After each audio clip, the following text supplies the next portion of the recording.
What were your plans when you left high school? My plans were to be a famous horse trainer and to college and study art. Okay. Did you go to college and study art? Yes, I did. I went to East Carolina and I graduated with a BFA in art. Okay. And you are an art teacher now, so you're actually using it. Yeah. Yeah. I actually majored in interior design, so I had another career life. Okay. I was a commercial designer for 5 years for an architectural firm. What happened to the horses? I still ride when I can, but I mean, you know, horses are a whole lifestyle. It's hard. Yeah. Yeah. I didn't want to stop working with them, but you know, economics, what can I say? Yep. I hear that. What is your elevator pitch? My name is Lauri Daughtry. I'm actually a high school art teacher, but I have an art studio on the side. I do paint and sip parties. But in recent years, a couple of years ago, I've started really focusing on my own work, and I'm very versatile in what I do. I do clay, I work with batik, I work with illustrations. I have a printer, a scanner, I sell prints of my work, and I do paintings as well. Nice. Yeah, and I can say she's probably one of the most talented artists I've ever seen, and the most, I've never seen anybody put up that much art that fast. Well, when you get isolated and there's a pandemic, I'm so grateful I can create. Who's your target customer? Oh, my target customer, that is easy. My target customer right now, I'm going to focus just on my dictionary art, okay? Okay. It's simple. My target customer for that is going to be a lady or women my age, between 30s and 60s approximately, that have expendable income, that want to buy one-of-a-kind unique gifts, one-off original dictionary pages that I actually illustrate on the page, under a certain amount of money. So that's the target customer. Nice. So geographically, you all over the country, or right now, or? Yeah, actually, my Facebook following, I have a lot of friends because I just with my bottles and brushes and the places that I've lived through the years. So my Facebook following is pretty big just on my personal page. So when I pop up an illustration, I'm reaching people as far out as Texas, and I have done a little bit of marketing with Facebook, and I've gotten several orders from people I've never met before as far as Arizona. Yeah. That's awesome. How do you price your products? I'm sorry? How do you price your products? Okay, so the dictionary pages, the one-off originals, come from vintage dictionaries. I have about 17 different dictionaries and that I pull from. And so I pull off the page, it's one of a kind, and I price them at $100 each.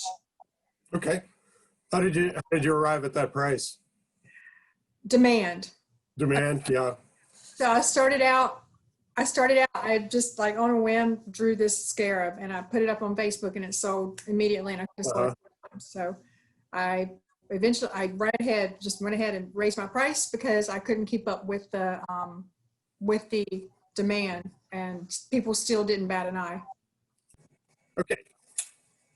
What are your key metrics?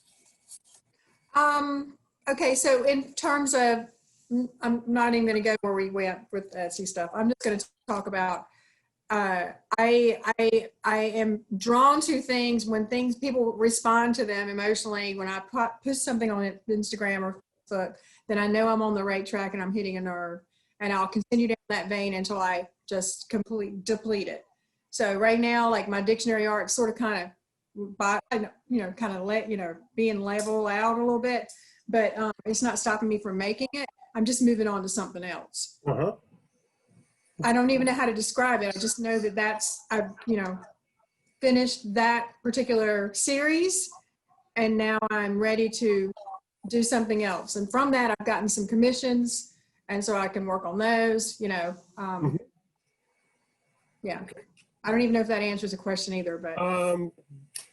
It's a unique way of answering, but it sounds like you run the business emotionally, and you use a lot of, it's kind of a gut feel thing and not so much a number thing the way you're going about it.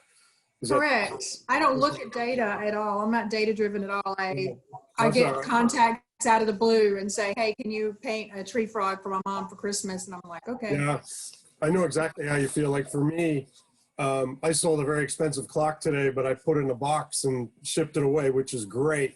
But I really enjoy handing it to a person and getting to talk about the wood and how I made it. And I'm so Yeah. yeah. Yeah, that's huge. Yeah. Okay. What is your most effective promotion strategy? My process videos are off the chain. Like when I put a process, I'm doing TikTok. Yes, I am. And some of my little kids are one. They're like, "Mom, Miss Daughtry, my mom says TikTok's bad." I'm like, I just have process videos. I'll use that. I'll copy it. I'll put it up on Instagram. It's a cute sound bite for 15 seconds. People love process videos in art. So I'm doing more of that. I'm putting some stuff in Pinterest, and I've already gotten like 10,000 hits. Nice. And so I'm on to something. And then now I'm starting to tag those process videos into the Etsy stores so people can click directly on them. What's your TikTok? What's your TikTok name? Now, What's your TikTok name? musing about art, Musing about art. Yeah. just like my Instagram name. I gotta check Musing about art. I don't know how to use Reels yet. I'm trying to figure it out. Yeah. I just did it a little bit, but I actually have a 750,000 view video. I gotta Wow. brag for a minute. Well, I can't top that. So, wow. Oh, you will. That's If you get the amazing. if you get one, my next highest one is 1,600. So you just get That's it was wild. That's amazing too. Like I take that too. You know. Okay. Last thing is, what's a problem you need to solve for your business that we can help you with? For me, it's just about like where is best my time best spent as far as marketing, because I have very little time. And I would say that Etsy takes a lot of time to upload products. It's just, and it costs, per listing. So for me, it's like, what is the most best use of my time for what I have as far as marketing, and where should I focus? Basically, the question we want to solve for you is, you're an artist with very little time, you do one-of-a-kind pieces, and what's an effective marketing strategy that's not too expensive and not too time-consuming? Correct. Awesome. Okay, I'm going to stop recording. Okay. This is going to be a good one.